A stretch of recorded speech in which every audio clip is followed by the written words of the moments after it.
Bonjour, aujourd'hui dans Tuto Cello, je vous fais un chapitre spécial Vélocité pour vous aider à travailler ces passages rapides qui vous embêtent tant. Souvent, on arrive dans un chant et on arrive sur ce passage rapide et on se bloque et là, on se trompe. Donc j'ai essayé de vous aider à les affronter. Alors bien sûr, nous allons parler de plusieurs éléments. D'abord, bien lire, parce que c'est le premier élément à bien maîtriser. Et vous verrez que je peux encore vous expliquer des choses nouvelles là-dessus. Bien sûr, le travail de la main gauche, évidemment, pour essayer de l'accélérer et de travailler sa rapidité. Ensuite, je travaillerai aussi la main gauche sur les démanchés. Je vais faire un petit chapitre juste pour les démanchés parce que souvent, c'est ça qui nous retarde et qui nous met en difficulté. Et enfin, je parlerai de la synchronisation des deux mains qui peut rapidement devenir un cauchemar. Allez, c'est parti!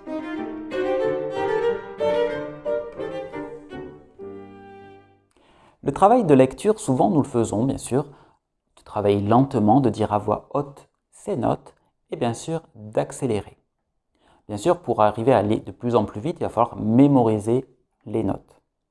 Mais ici, souvent, le travail qu'on ne fait pas, c'est de faire comme on a appris à lire en français, c'est-à-dire de grouper les notes ensemble, soit par liaison, soit par mesure, soit par mouvement ascendant ou mouvement descendant, de les lire dans sa tête avant et ensuite de les réciter le plus vite possible.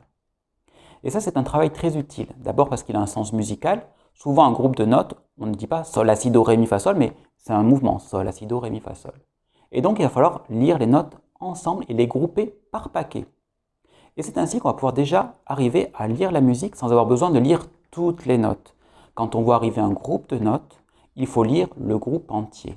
Parce que souvent, il a un sens musical. Sol, la, si, do, ré, mi, fa, sol, la, sol, fa, mi, ré, do, si. Et pas sol, la, si, do, ré, mi, fa, sol. Ça ralentit énormément la lecture et surtout, ça n'a pas de sens. Donc déjà, ça va permettre de calmer votre œil qui va lire juste le groupe et qui l'aura mémorisé.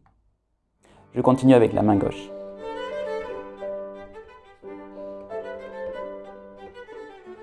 Pour permettre d'activer et de développer la rapidité des doigts, il n'y a pas de 36 000 manières de faire. Il faut prendre le contrôle de sa main gauche pour lui donner des ordres précis et les ordres, bien sûr, partent du cerveau. Ici, soit votre musique est en binaire sur des croches ou des doubles croches, soit votre musique est ternaire. Et le plus simple, c'est de travailler avec des rythmes irréguliers. Je vous montre par exemple un travail qui est en croche, bien sûr qui peut être beaucoup plus vite. Le plus efficace sera de travailler par exemple avec des croches pointées doubles,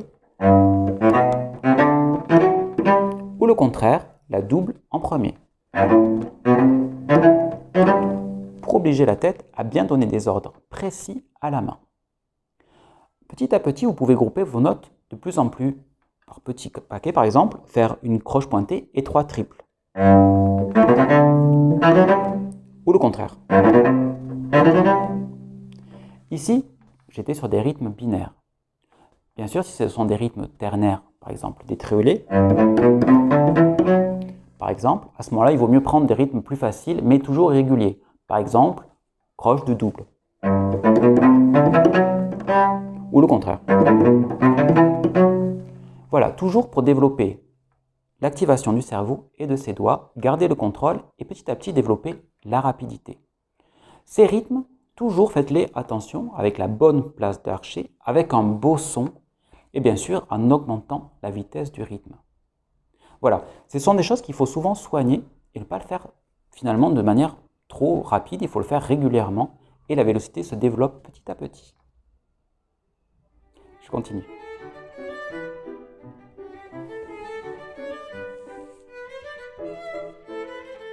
Dans un passage rapide, souvent, il est difficile de se déplacer rapidement.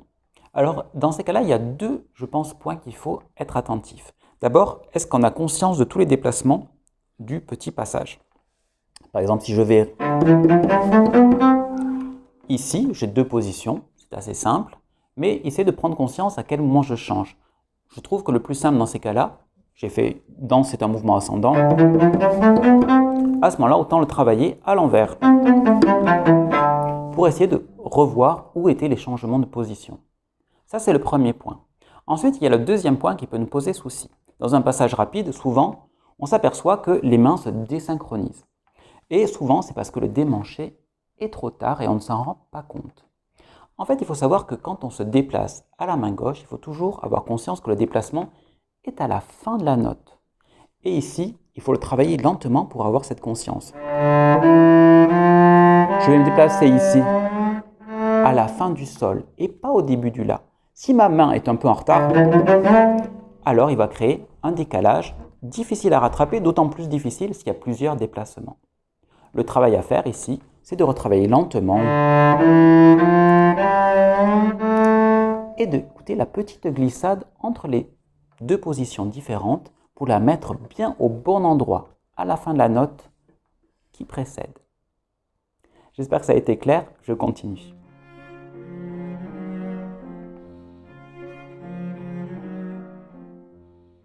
Pour ce dernier chapitre, je vais parler donc de synchronisation, mais ici je vais parler surtout de l'archet. Souvent, on n'a pas conscience que l'archet ne dit pas toutes les notes de manière égale. Alors, on va le travailler de deux manières, là aussi. La première, c'est la plus simple, peut-être, c'est de simplement, sur une gamme, par exemple, je prends par exemple Sol, La, Si, Do, Ré, Mi, Fa, Sol, de travailler l'archet seul et de dire le nom des notes. Sol, La, Si, Do, Ré, Mi, Fa, Sol. Simplement pour avoir conscience de l'archet. Mais le deuxième exercice que vous pouvez faire, qui n'est pas très compliqué, enfin qui prend du temps, il faut le faire tranquillement, mais de faire des accents et notamment sur les poussées. C'est souvent le coup d'archet qui est le plus faible dans les deux. On a souvent conscience des tirés et pas des poussées.